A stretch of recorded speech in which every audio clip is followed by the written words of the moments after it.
eebbisa addunyaa wajjin sagalee kiilooleen biyya weerartanii. Maal faa sirbitan Haacee, maal faa geerartanii.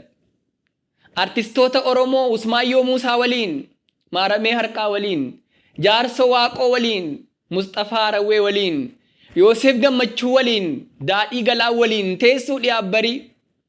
Jireenya ayyaanaawoo kan barbaanne dhabne achi jiraatarii. Maal siin jedhan Haacee gurguddoon Oromoo goonna abbaa hoomaafaa.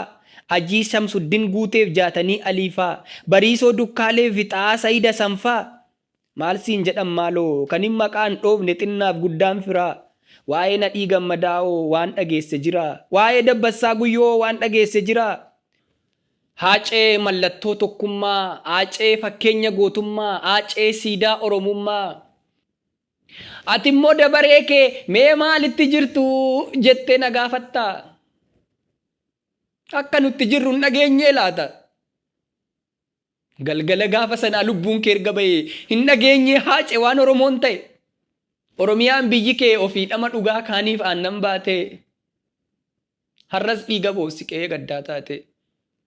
Ergati deemte Haacee naasuu du'a keetiin akka hin taane ta'e xinnaaf guddaan Oromoo daandii irratti ba'e.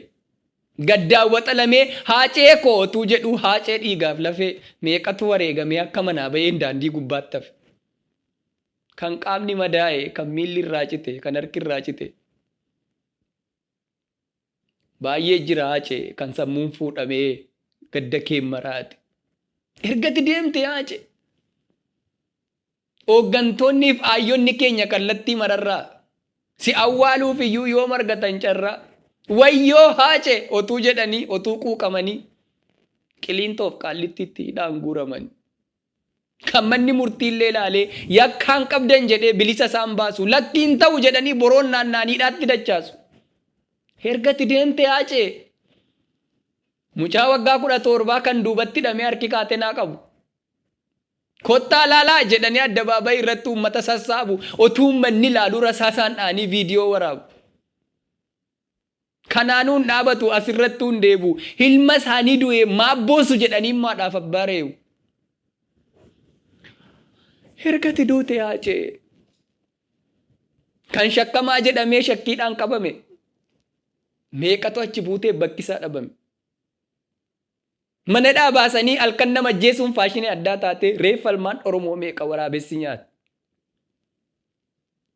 Ergati deemte Haacee kan hin tilmaamamne, kan hin dubbatamne, jireenya wal darbaa kan miila akka harkaa sadurii caalaattuu dhugaa dhabne bakka. Dirqama jireenyaaf waan hunda dandeenye kun ergasi dhabnee waggaa tokko geenye. An Oromoof qaaliidha jettee otuu nu abdattu, otuu dhugaa keenya dubbattee lubbuu keeyyuu laattu, dalga nutti galee akki jiruu keenya dhugaa kees hin baafne, gumaa kees hin baafne harka duwwaa teenya. Garuu atoon duuneem Haacee ilma Hundeessaa galmee seenaa gubbaa kabajamtee teessa. Akkuma tu jettee seenaan hirmi nyaataa goonni fooniin miti hojiidhaan jiraata.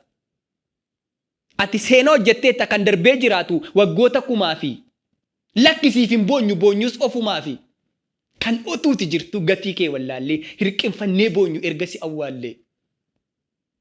Kan otuu gumaa kee dhugaa kee hin baasii waggaayyuu qaqqabne kan akkati nuuf taate siif ta'uu dadhabne. Fooniin nu biraa dhibdus arras goota keenyati, booris goota keenya.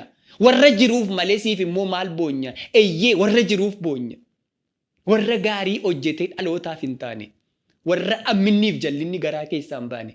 Warra waadaa kee nyaatee tokkummaa mancaasu. Warra abdii Oromoo lafatti harcaasu. Warra waadaa kee nyaatee gandummaa lallabu. Warra callaa dhiisee abaqiif gaggabu. Fooniin nu biraa dhibdus arras goota keenyati, booris goota keenya. Warra jiruuf malee siif immoo maal boonya? Eeyyee warra jiruuf boonya. Warra loon facaasee balfa loonii tiksu. Warra faayidaa arraaf mana boorii jigsu. Warra dirree bal'aa taakkuudhaan safaru. Warra fira jibbee alagaan mararu. Warra akkasii boonya uu jennee iyyaa siif immoo maal boonya? Haacee abbaa biyya. Ati seenaa hojjetteetta kan darbee jiraatu dhaloota boodaa fi lakkisiif hin boonyu hin boo'an gootaa fi Haacee koo, goota gootaaf